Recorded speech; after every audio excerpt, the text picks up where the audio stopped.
Okay, this next gentleman, I'm a fan. He seems really cute, mellow. I think he's going to be Twisted and Sid. He performed at various comedy clubs while living in New York. That was 100 years ago. Please give it up to the very funny Mr. Eric Johnson.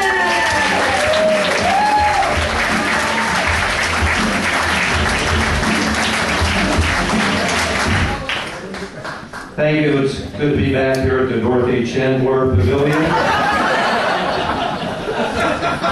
My name is Eric Johnson. Last week, I buried my uncle.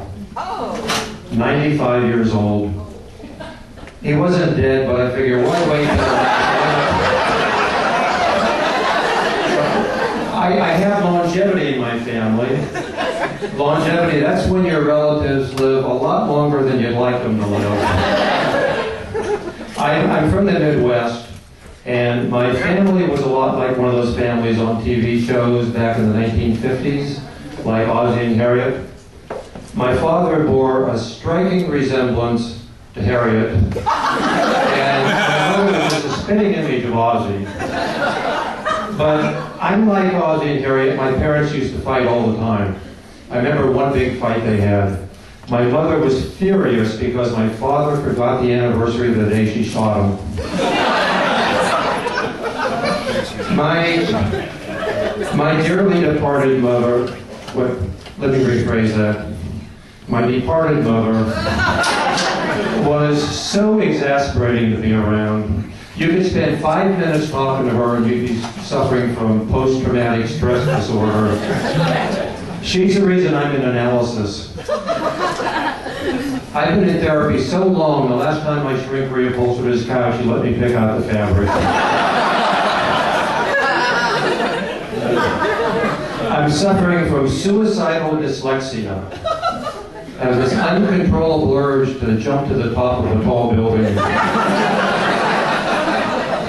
Now, my analyst tells me he thinks I'm a little bit out of touch with reality and that I should start socializing more, seeing new people. So I took his advice. The other day I had lunch with my good friend, King Henry VIII. It all goes back to your childhood. I wasn't popular in school. I didn't play sports. The only organization I ever belonged to was the Hypochondria Club. My senior year, I was named chairman of the tumor committee.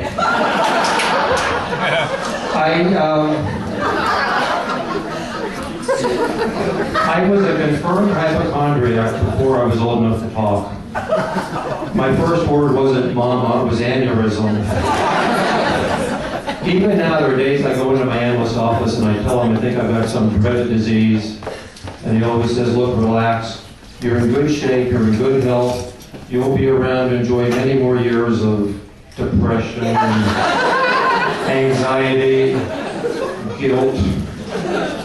I'm getting older. You know you're getting old when you go through airport security and they insist on x-raying the bags under your eyes.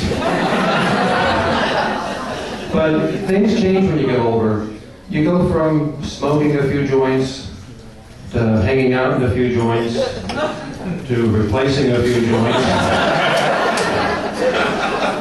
And my sex life isn't what it used to be. To me, a massage with a happy ending is when they forget to charge you.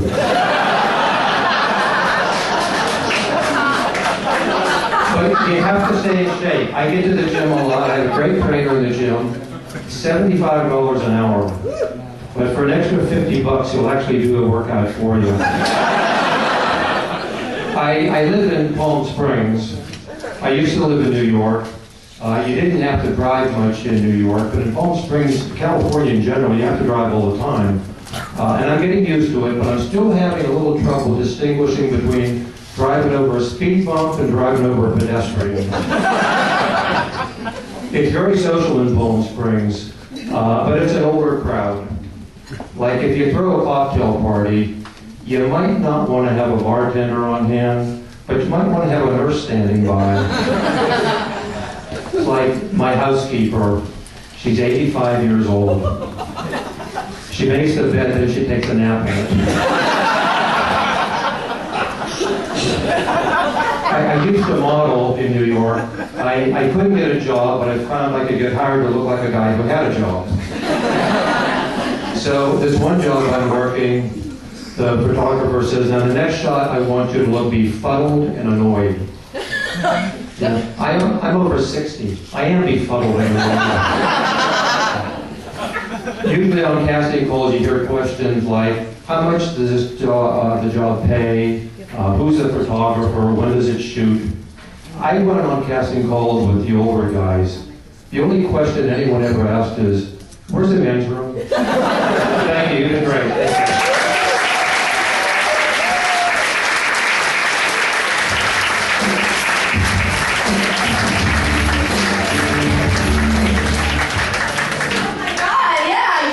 Great, Daddy.